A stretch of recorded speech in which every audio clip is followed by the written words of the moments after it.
Hello guys, तो welcome back our YouTube channel. तो कैसे हो? आई हो आप लोग? तो आई होप कि अभी सभी बढ़िया होंगे और बढ़िया से आप लोग सभी की पढ़ाई चल रही होगी।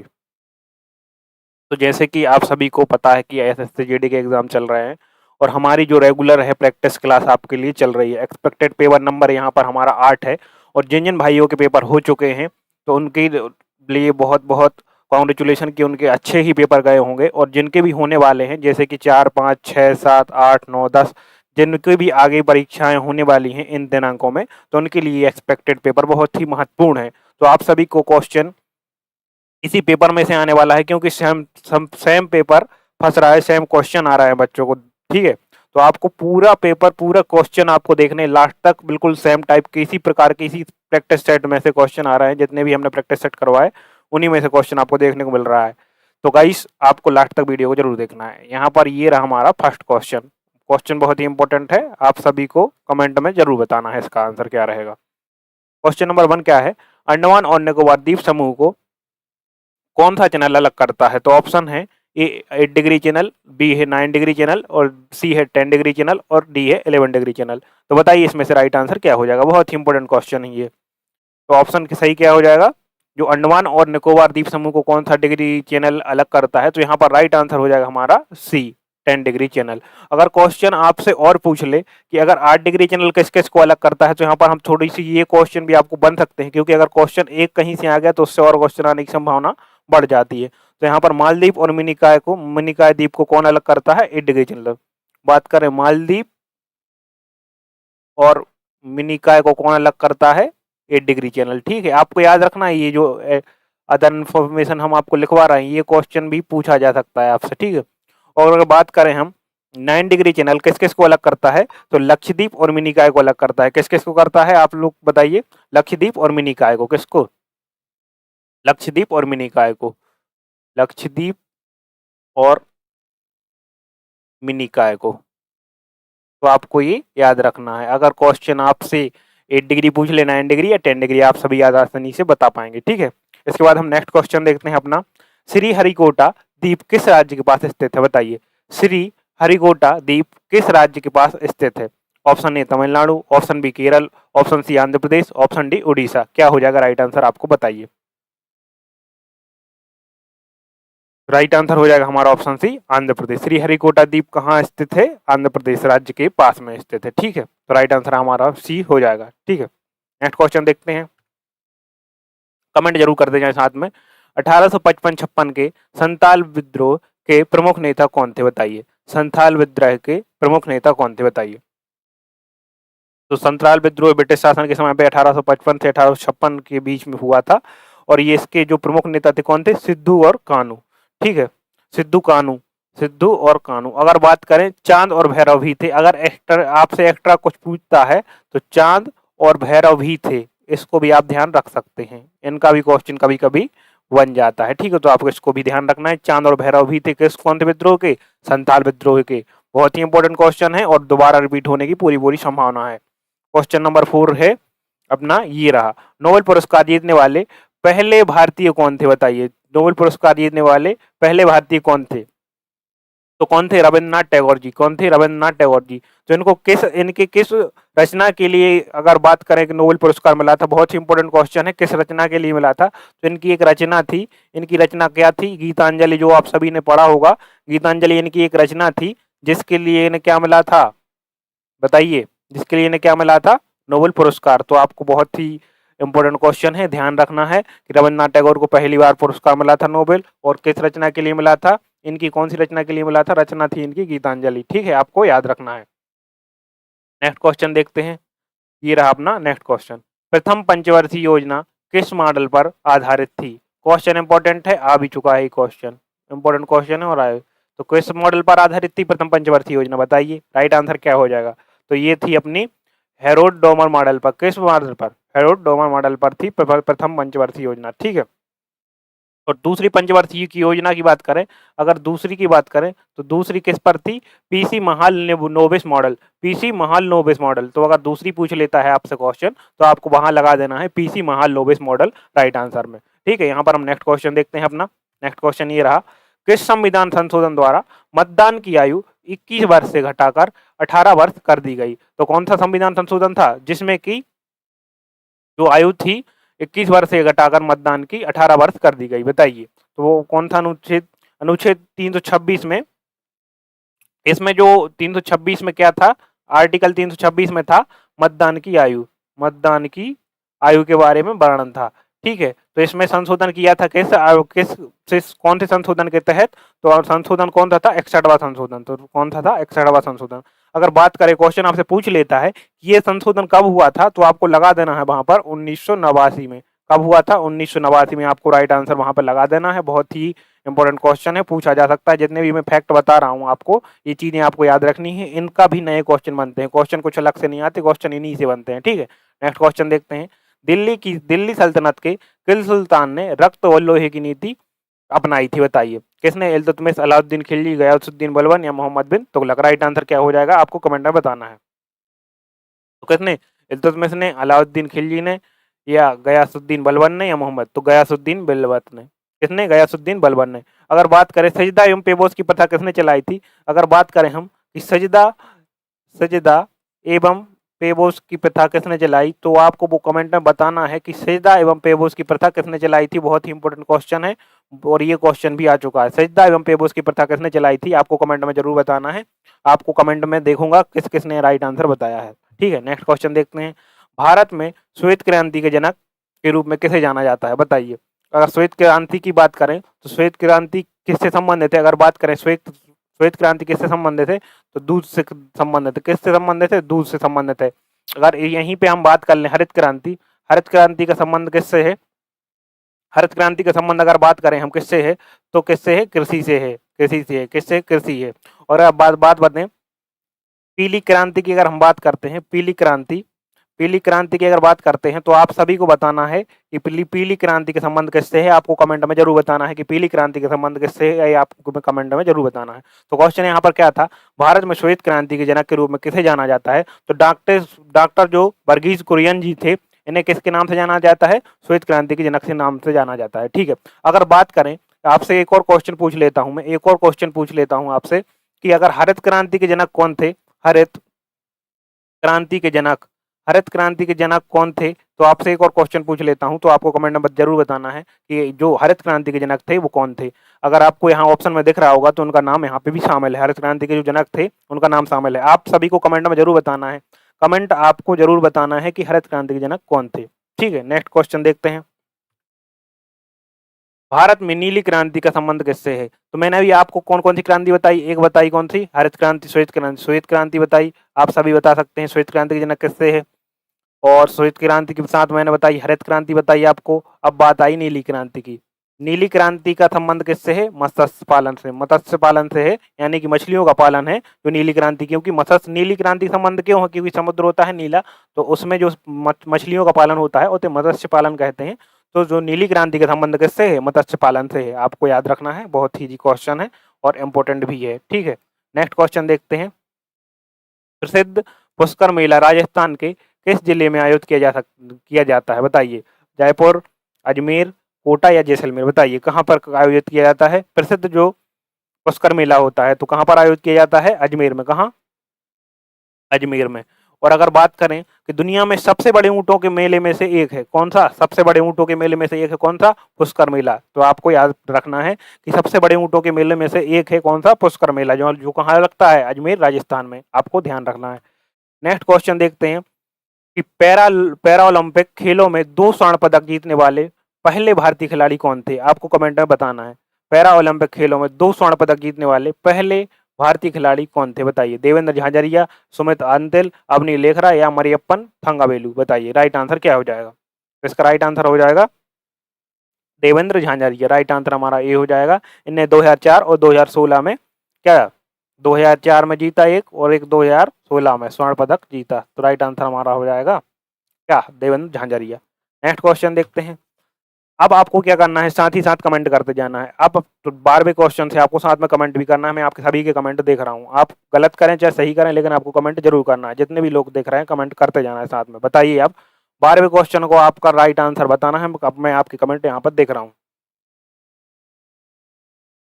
नीति आयोग ने किस संस्था का स्थान लिया है? वित्त आयोग का, योजना आयोग का, निर्वाचन आयोग का या सतर्कता आयोग का? बताइए राइट आंसर क्या हो जाएगा। आपको 12वां का ABCD लिखना है। कुछ बताइए राइट आंसर क्या है इसका, कमेंट जरूर करना है।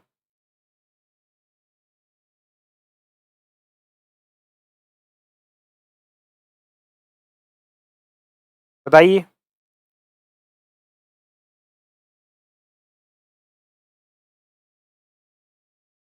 राइट आंसर बी योजना आयोग। किसका स्थान लिया इन्होंने? बी योजना आयोग का। ठीक है, राइट आंसर हो जाएगा हमारा बी। नेक्स्ट क्वेश्चन देखते हैं। अढ़ाई दिन का झोपड़ा का निर्माण किसने करवाया था? बताइए अढ़ाई दिन का झोपड़े का निर्माण किसने करवाया था? तो बात करें कि अढ़ाई दिन के झोपड़े का निर्माण किसने करवाया था, राइट आंसर क्या हो जाएगा? इल्तुतमिश ने करवाया था, कुतुबुद्दीन ऐबक ने, अलाउद्दीन खिलजी ने या फिरोज शाह तुगलक ने करवाया था? बताइए। कुतुबुद्दीन ऐबक। राइट आंसर हमारा क्या हो जाएगा? कुतुबुद्दीन ऐबक। सही, बिल्कुल करेक्ट। यहाँ पे कुछ लोगों ने कमेंट कर रहे हैं, हाँ बिल्कुल करेक्ट, करेक्ट आंसर है आपका। ठीक है, कुतुबुद्दीन ऐबक राइट आंसर हो जाएगा। कमेंट करते जाए कमेंट से, हाँ बिल्कुल सही, कुतुबुद्दीन ऐबक ने करवाया था अढ़ाई दिन झोपड़े का निर्माण।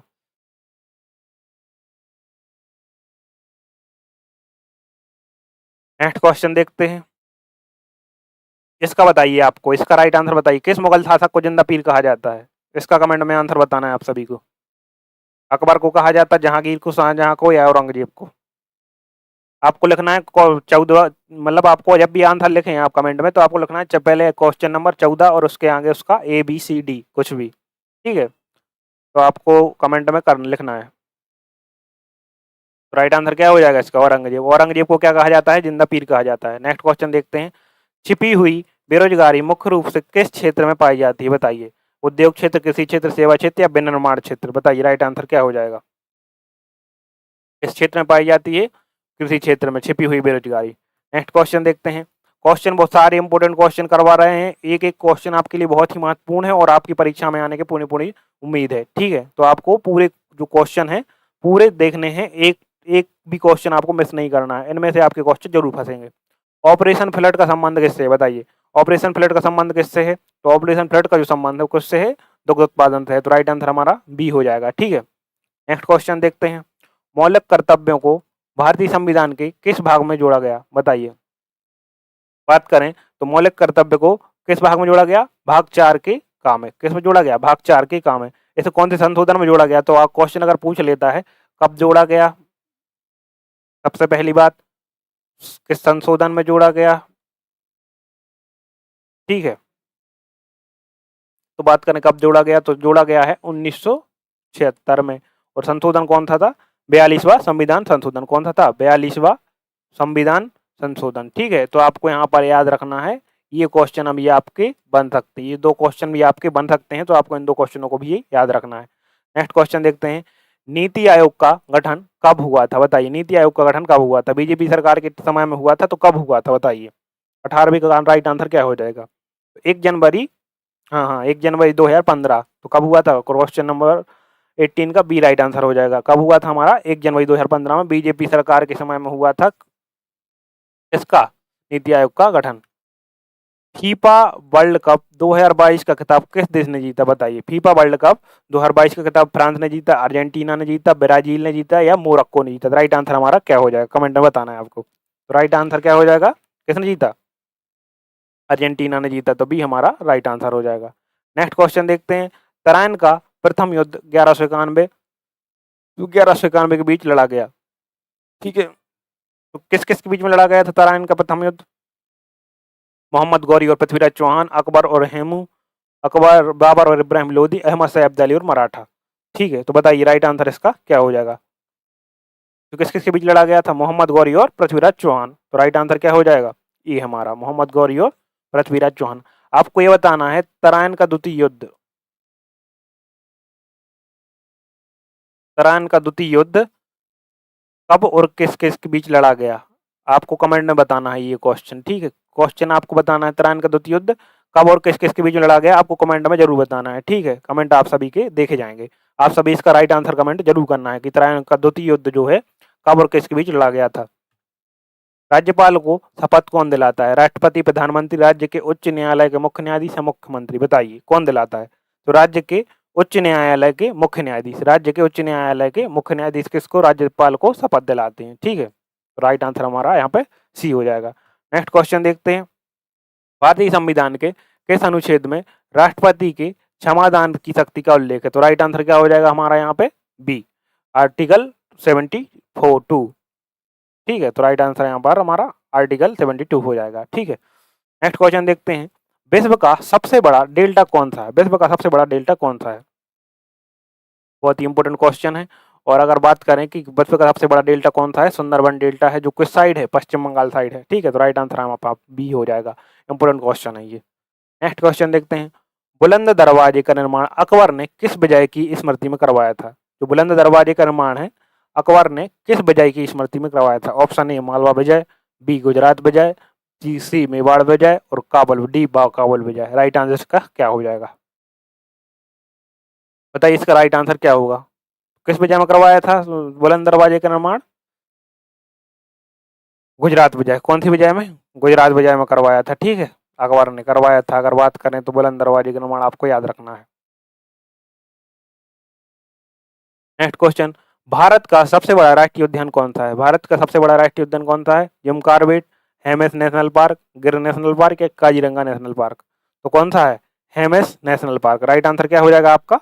Hemis national park. अगर बात करें कि हेमिस नेशनल पार्क कहाँ पर देखा जाता है, तो लद्दाख में है हेमिस नेशनल पार्क, जो भारत का सबसे बड़ा राष्ट्रीय उद्यान है। ठीक है, नेक्स्ट क्वेश्चन देखते हैं, दिल्ली सल्तनत के किस सुल्तान ने दीवान ए आमिर को ही कृषि विभाग की स्थापना की? बताइए, दीवान ए आमिर को ही की स्थापना करने की थी? अलाउद्दीन खिलजी ने, फिरोजशाह तुगलक ने, मोहम्मद बिन तुगलक ने या सिकंदर लोदी ने? राइट आंसर क्या हो जाएगा आपका, सभी को बताना है। मोहम्मद बिन तुगलक ने। किसने की थी? मोहम्मद बिन तुगलक। सी हमारा राइट आंसर हो जाएगा। इसके बाद हम नेक्स्ट क्वेश्चन देखते हैं, केरल का कलारी पट्टू क्या है? एक प्राचीन युद्ध कला, एक लोक नृत्य, एक शास्त्रीय संगीत, एक विशेष पकवान, क्या है बताइए? केरल का कलारी पट्टू क्या है? क्या है? एक प्राचीन युद्ध कला। क्या है? एक प्राचीन युद्ध कला। राइट आंसर हमारा ये हो जाएगा। बहुत ही इंपॉर्टेंट क्वेश्चन है। किस अनुच्छेद के तहत राज्यपाल को अध्यादेश जारी करने की शक्ति प्राप्त होती है? बताइए, किस आर्टिकल के तहत होती है? तो आर्टिकल 213 के तहत। किसके? आर्टिकल 213 के तहत जो राज्यपाल है उसको अध्यादेश जारी करने की शक्ति प्रदान की जाती है। नेक्स्ट क्वेश्चन देखते हैं, 86वें संविधान संशोधन द्वारा कौन सा नया 11वां मौलिक अधिकार जोड़ा गया? Important, very important, very IMP question. देश की रक्षा करना नहीं, सार्वजनिक संपत्ति की सुरक्षा, 6 से 14 वर्ष के बच्चों को शिक्षा के अवसर प्रदान करना। राइट आंसर हमारा बी हो जाएगा। ठीक है, इंपॉर्टेंट क्वेश्चन था ये। The economic history of India पुस्तक के लेखक कौन है? The economic history of India के लेखक कौन है? बताइए, दादा भाई नौरोजी, आर.सी. दत्त, महात्मा गांधी या जवाहरलाल नेहरू? राइट आंसर इसका क्या हो जाएगा? आर.सी. दत्त। बी हमारा यहाँ पर राइट आंसर हो जाएगा। नेक्स्ट क्वेश्चन देखते हैं, औरंगजेब द्वारा जजिया कर को पुनः किस वर्ष लागू किया गया था? पुनः किस वर्ष को लागू किया था? और इसको अगर बात करें, इसको जो पहले इसको बंद किसने किया था? अगर इसको बंद किसने किया था पहले, तो आपको ये कमेंट में बताना है कि इसको पहले बंद किसने किया था। ये क्वेश्चन भी आ जाता है,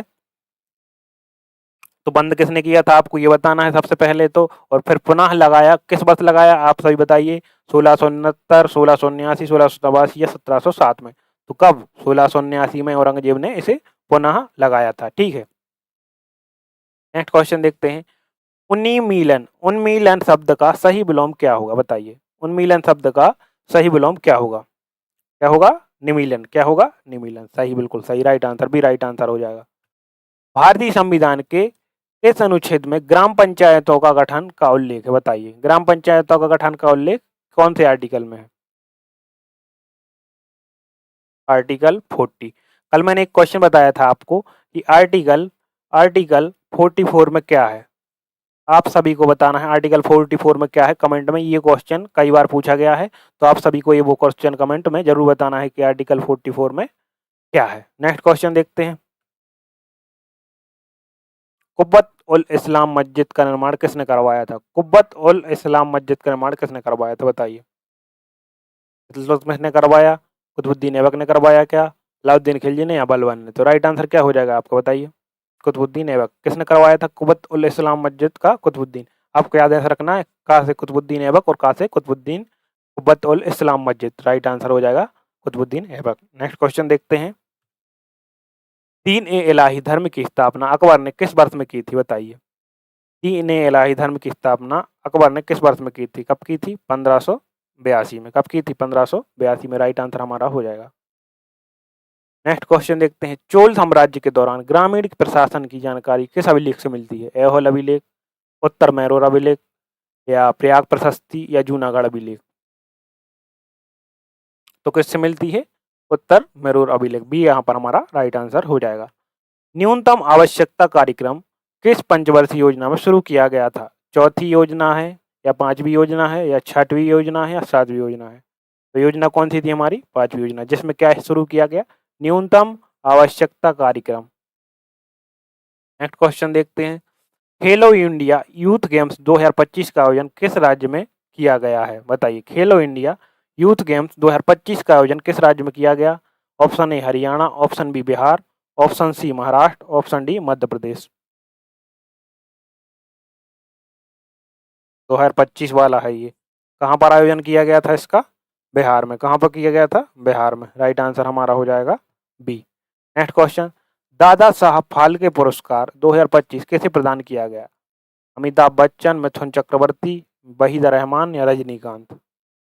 किसे पुरस्कार प्रदान किया गया था दादा साहब फाल्के, मिथुन चक्रवर्ती। भी हमारा राइट आंसर यहाँ पर हो जाएगा। नेक्स्ट क्वेश्चन देखते हैं, सरस्वती सम्मान 2024 की विजेता कौन है, शिव शंकरी हैं, प्रभा वर्मा हैं, रामदरस मिश्र हैं, या शरण कुमार लिम्बाले हैं। प्रभा वर्मा, प्रभा वर्मा कौन है ये, मलयालम कवि, मलयालम कवि। याद रखना आपको ये क्वेश्चन। नेक्स्ट क्वेश्चन देखते हैं, नाटो नाटो का 32वां सदस्य कौन सा देश बना बताइए। फिनलैंड बना, स्वीडन बना, यूक्रेन बना, या नॉर्वे बना। तो कौन बना है, स्वीडन बना है। ये क्वेश्चन इंपॉर्टेंट है करंट अफेयर्स की दृष्टि से, बिल्कुल बहुत इंपॉर्टेंट, कि नाटो का 32वां सदस्य देश कौन सा बना है, स्वीडन बना है।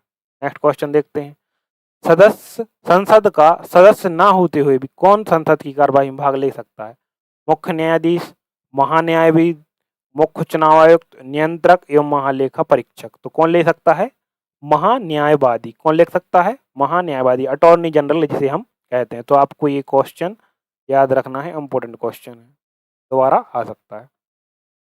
तो अटॉर्नी जनरल जो होता है एक प्रकार से जो सरकार का वकील होता है, जो केंद्र सरकार का, वो भाग ले सकता है संसद में। ठीक है, सदस्य नहीं रहता लेकिन फिर भी भाग ले सकता है। माई एक्सपेरिमेंट विथ ट्रुथ पुस्तक के लेखक कौन है बताइए। माई एक्सपेरिमेंट विथ ट्रुथ पुस्तक के लेखक कौन है, जवाहरलाल नेहरू, महात्मा गांधी, सरदार पटेल, या सुभाष चंद्र बोस। तो क्वेश्चन नंबर 43 का राइट आंसर क्या हो जाएगा बताइए, महात्मा गांधी। भी हमारा यहाँ पर राइट आंसर हो जाएगा। नेक्स्ट क्वेश्चन देखते हैं, तिमिर का सही विलोम शब्द क्या होगा। तिमिर का सही विलोम शब्द क्या होगा, प्रकाश, आलोक, ज्योति, या आभा। तो तिमिर का अर्थ क्या होता है, सबसे पहले तो आप सभी को ये बताना है, अंधेरा होता है। तो इसका विलोम क्या होता, प्रकाश। तो ये हमारा यहाँ पर राइट आंसर हो जाएगा। प्रथम पंचवर्षीय योजना मुख्य रूप से किस पर केंद्रित थी, कृषि, उद्योग, सेवा क्षेत्र, या विदेशी व्यापार। बताइए किस पर,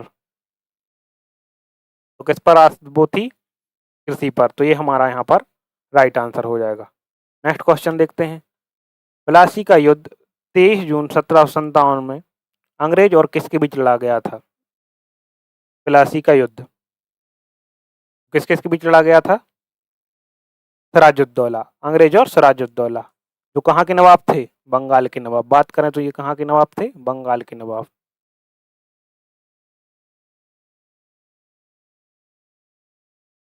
नेक्स्ट क्वेश्चन देखते हैं, कथक शास्त्रीय नृत्य का उद्भव मुख्य रूप से किस राज्य से हुआ है। कथक में कई बार पढ़ा चुका हूँ आप सभी को, कथक की मैंने ट्रिक भी बताई है।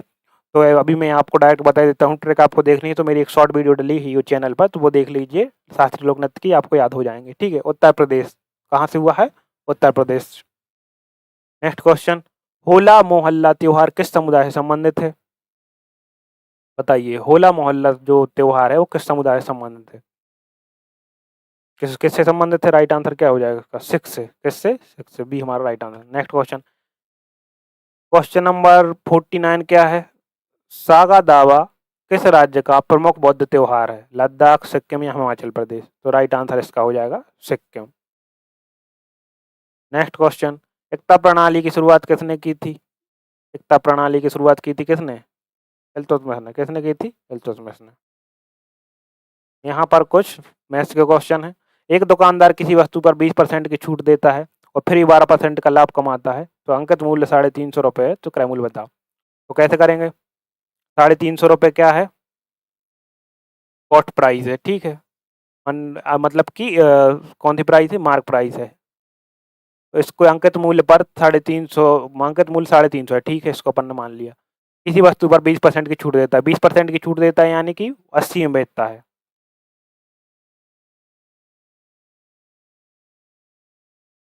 ठीक है, 80% में बेचता है यानी कि ये मान के चलो कितने में देता है? 8 का इसमें गुणा कर देंगे तो ये देता है 260 रुपये। 280 रुपये, सॉरी, 280 रुपये। ठीक है, अब फिर भी यह 12% लाभ कमाता है, यानी कि ये जो है ये किसके इक्वल है? 112% के। कितने? 112। 100 पे जब 12% का लाभ होगा तो कितना हो जाएगा? 112 ही होगा ना, आपको पता है इतनी बात। ये बराबर है 112 की, तो हमें 100% की वैल्यू निकालनी है। काट दो इसको।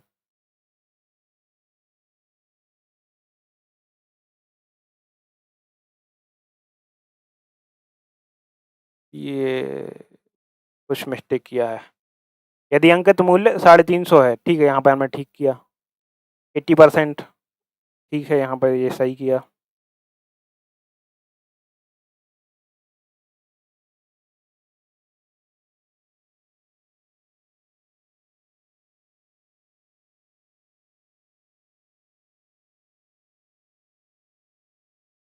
ये भी सही किया हमने। एक बार क्लियर करके फिर से कर लेते इस क्वेश्चन को। कुछ मिस्टेक की है यहाँ पे हमने।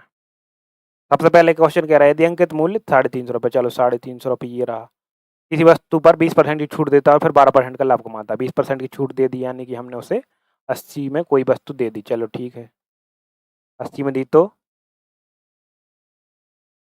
24 और 4 कितना होता है? 28। 280 में दी हमने, ठीक है। चलो ठीक है, दे दी 280 रुपये में। अब 280 जो बराबर है किसके बराबर है? 112 के बराबर है, ठीक है। 112 के बराबर, 112 के बराबर है, तो हमें क्या निकालना है? लाभ कमाता है। यदि अंकित मूल्य दुकानदार, तो क्रय मूल्य क्या है? तो इसका 100% निकालना है हमें। 100%। सबसे पहले काट देते हैं हम इसे कितने बार? 2 से काटते हैं 50 बार, 2 से काटते हैं 5, 6, ठीक है। एक बार को काटते हैं 25, एक बार काटते हैं 28, इसको काटते हैं 10 बार, तो ये आ गया हमारा 250 रुपये। थोड़ा सा कन्फ्यूज हो गए थे, राइट आंसर यहाँ पर 250 हो जाएगा। ये क्वेश्चन मैंने कई बार करवाया है, आपको कैसे करना है आपको पता है। इस प्रकार से लिख लेना है, ए अनुपात बी क्या है? 2:3 है। बी अनुपात सी कितना है? 4:5 है। इसकी जो खाली जगह है, 4 के सामने 4, 3 के सामने 3, 4 का गुणा करेंगे 2 में, 8 हो जाएगा, 12 हो जाएगा और 15 हो जाएगा। ये हमारा राइट आंसर हो जाएगा। 5,000 की राशि पर 10% की दर से 2 वर्ष का चक्रवृद्धि ब्याज क्या है? ये क्वेश्चन मैंने अपनी पुरानी उसमें करवाए थे सारे क्वेश्चन। ये वाला क्वेश्चन भी करवाया था, इजी है। हाँ, ये क्वेश्चन करने लायक है। 15 संख्याओं का औसत 40 है। 15 संख्याओं का औसत 40 है। चलो ठीक है, यदि प्रत्येक संख्या में 5 जोड़ दिए जाए। जब भी ऐसा क्वेश्चन आया, अगर जितना भी औसत रहता है वो सभी संख्याओं में कोई अंक जोड़ा जाता है तो उसमें उतना ही अंक जुड़ जाता है। जैसे 40 है, इसमें अगर 5 जोड़ा जाता है प्रत्येक में तो 45 हो जाएगा। राइट आंसर यहाँ पर हमारा सी हो जाएगा। एक ट्रेन 72 किलोमीटर घंटा की चाल से चलते हुए एक खंभे को 15 सेकंड में पार करती है, तो ट्रेन की लंबाई बताइए। सबसे पहले तो 72 किलोमीटर प्रति घंटे को हम बदल लेते हैं मीटर प्रति सेकंड में, 5/18 से गुणा करके। 18 चौको 72, 4 5 20, यानी कि जो चाल आ गई 20 मीटर प्रति सेकंड आ गई, ठीक है। तो 20 मीटर प्रति सेकंड से अगर कोई गाड़ी चलती है तो 15 सेकंड में वो कितनी दूरी तय करेगी? अपनी जितनी उसकी लंबाई है गाड़ी की, ट्रेन की लंबाई है उतनी ही करेगी। 15 दूनी 30, तो यानी कि 300। एक कार्य को 10 दिनों में बी उसे 15 दिनों में कर सकता है। एक कार्य को 10 दिनों में और बी उसे 15 दिनों में कर सकता है दोनों। तो माना कि कुल कार्य कितना है 30, इन दोनों का एलसीएम लिया जाता है इस केस में। तो ए की क्षमता कितनी हो गई, 10 से गुणा करेंगे, मतलब 10 से भाग देंगे 3 में, 30 में, तो कितना है, एक दिन में करता है 3 काम करता है। बी एक दिन में कितना काम करेगा, 15 दूनी 30, 2। तो दोनों एक दिन में कितना काम कर रहे हैं, 5। कुल काम है 30, दोनों एक दिन में कर रहे हैं 5, तो 5 से देंगे 30 में भाग, तो 6 दिन आ जाएगा राइट आंसर। एक गोले की त्रिज्या 7 सेंटीमीटर है, मैं इसको बता देता हूँ, आपको एक फॉर्मूला लगाना है। गोले का आयतन का फॉर्मूला कितना होता है, 4/3 पाई आर क्यूब। आपको ये सॉल्व कर लेना है इस फॉर्मूले से, मैंने आपको क्वेश्चन करवाया है। इस फॉर्मूले में सिर्फ आपको आर का मान रखना है जहाँ पे आर 7 दिया है, ठीक है। तो यहाँ पर आपका राइट आंसर क्या आ जाएगा, मैं आंसर बता दे रहा हूँ, लेकिन सॉल्व आपको करना है, क्योंकि सॉल्व करने से ही आप लोग कर पाएंगे। राइट आंसर आ जाएगा आपका 1437.33। 25 और 10% दो क्रमिक छूट है, बराबर एकल छूट। इस प्रकार के क्वेश्चन को कैसे किया जाता है मैं बता देता हूँ। x + y माइनस x/100, ठीक है। तो इसमें x और y क्या है, x ये है, y है 10, तो 25 + 10 माइनस 25 गुणित 10/100, 100 रखेंगे, एक जीरो से जीरो काट देंगे, तो यहाँ पर हो जाएगा 35 माइनस 2.5। राइट आंसर क्या हो जाएगा बताइए, 32.5। 32.5 सी हमारा राइट आंसर हो जाएगा। ये क्वेश्चन कुछ नहीं है, 120 भागित है 3 + 5 गुणित 4 माइनस 10 है। इसको सॉल्व करेंगे आ जाएगा 40 प्लस 5 चौको 20 माइनस 10, 40 50 60 में से 10 जाएगा, 50 बचेगा। बी हमारा राइट आंसर हो जाएगा। ये रहा हमारा लास्ट क्वेश्चन आज का, और ये रहा हमारा लास्ट क्वेश्चन। इसमें क्या करना है, दो संख्याओं का महत्तम समावर्त 12 है, लघुत्तम समावर्त 72 है दी संख्या। इसमें क्या होता है, एलसीएम गुणित एचसीएफ बराबर होता है दोनों संख्याओं का गुणा। ये होता है एक रूल, ठीक है। तो एलसीएम कितना है 72, एचसीएफ कितना है 12, बराबर दोनों संख्याओं का गुणा कितना है, एक तो 24 है, दूसरी माना कि x है। 24 से काटेंगे, 24 कम 24, 24 तिया 72, तो 12 तिया 36 आ जाएगी x, ठीक है। ये रही अपनी आज की मैथ्स। रीजनिंग थोड़ी इजी आई थी। ये वाला इस वाला मैं मत हिंट दे रहा हूँ आपको, थोड़ा सा दूसरी क्लास लेनी है तो थोड़ा सा हिंट दे रहा हूँ। आज क्लास लेट कप को 40 के रूप में कोडित किया जाता है, तो 40 के रूप में कैसा, इन सभी को जोड़ के 40 हो जा रहा है। इन सभी को आप जोड़ेंगे, करना है, और आपको आंसर कमेंट करना है। 40 करेंगे तो इसका भी जोड़ आपको निकाल के कमेंट में करना है। क्वेश्चन नंबर 1 को आपको कमेंट में करना है, सभी क्वेश्चन को मैं आपको बता दे रहा हूँ। इसके बाद आपको ये क्वेश्चन करना है, 7 4 11 हो रहा है, प्लस 4, इसके बाद कितना हो रहा है, इसमें 7 हो रहा है, 7 और 8 हो रहा है, इसके बाद कितना हो रहा है, इसमें 12 हो रहा है, तो इसमें कितना होगा, 4 8 12 4 16 होगा, 30 + 40 47। बी राइट आंसर आ जाएगा इसका। कलम से लिखते हैं तो चाकू से क्या करते हैं, काटते हैं। एक व्यक्ति उत्तर की ओर एक क्वेश्चन आपको करना है और कमेंट में इसका आंसर बताना है। क्वेश्चन नंबर 4 का विषम शब्द चुनना है, भोपाल, लखनऊ। भोपाल भी राजधानी है, लखनऊ राजधानी है, जयपुर राजधानी है, इंदौर नहीं है। डी हमारा यहाँ पर राइट आंसर हो जाएगा। ये क्वेश्चन आपको करना है, सब चीज़ों को बदलना है। ये क्वेश्चन आपको होमवर्क है, इसका भी बैन आरेख ये भी करके बताना है आपको। पक्षी, कौवा, हवाई जहाज। एक गोले के अंदर गोला आ जाएगा, ये पक्षी हो जाएगा, ये कौवा हो जाएगा, और हवाई जहाज का अलग से बन जाएगा, हवाई जहाज का। तो क्वेश्चन है दो गोले के अंदर नहीं, दो गोले के अंदर एक और एक, दो गोले एक के अंदर और एक अलग। ये हमारा राइट आंसर हो जाएगा। यदि एक पासे के निचले फलक पर 2 है तो ऊपरी फलक पर क्या होगा, मानक पासा। मानक पासा का मैंने कल बताया था कि मानक पासा में हमेशा विपरीत फलकों का योग कितना होता है, 7 होता है। ये हमेशा विपरीत फलक है, जैसे 1 और 6, 2 और 5 और 4 और 3। तो 2 का पूछ रहा है तो 2 का हो जाएगा 5। ये लास्ट ऑफ ये है, ये आपको करके होमवर्क में बताना है। ठीक है गाइस, तो वीडियो को ज़्यादा से ज़्यादा शेयर करना है, जिससे आपके साथी लोग हैं जो भी तैयारी कर पाएँ अच्छे से। और किसी भी क्वेश्चन में अगर आपको प्रॉब्लम आती है करने में तो आप कमेंट में डाल दें, मैं उसका पर्सनली फिर से एक सॉल्यूशन वीडियो बना के डाल दूँगा, और या फिर नेक्स्ट कल की वीडियो में आपको उसका सॉल्यूशन करवा दूँगा। जितने भी क्वेश्चन मैंने आपको होमवर्क में दिए हैं उनका आपको कमेंट करना है। अगर उनमें आपको दिक्कत जाती है तो आप कमेंट में कर दें, मैं कल के सॉल्यूशन में, कल जो एक्सपेक्ट पेपर लाऊंगा उसमें आपको वीडियो में ज़रूर बता दूंगा। ठीक गाइस, मिलते हैं अपनी अगली वीडियो में, जब तक पढ़ते रहें, बढ़ते रहें। और इसकी वो पीडीएफ मैं अपने टेलीग्राम चैनल पर डाल दूंगा, तो आप टेलीग्राम पर जाके इस पीडीएफ को देख सकते हैं, पढ़ सकते हैं। ठीक है, मैं अभी आपकी पीडीएफ डाल दे रहा हूँ।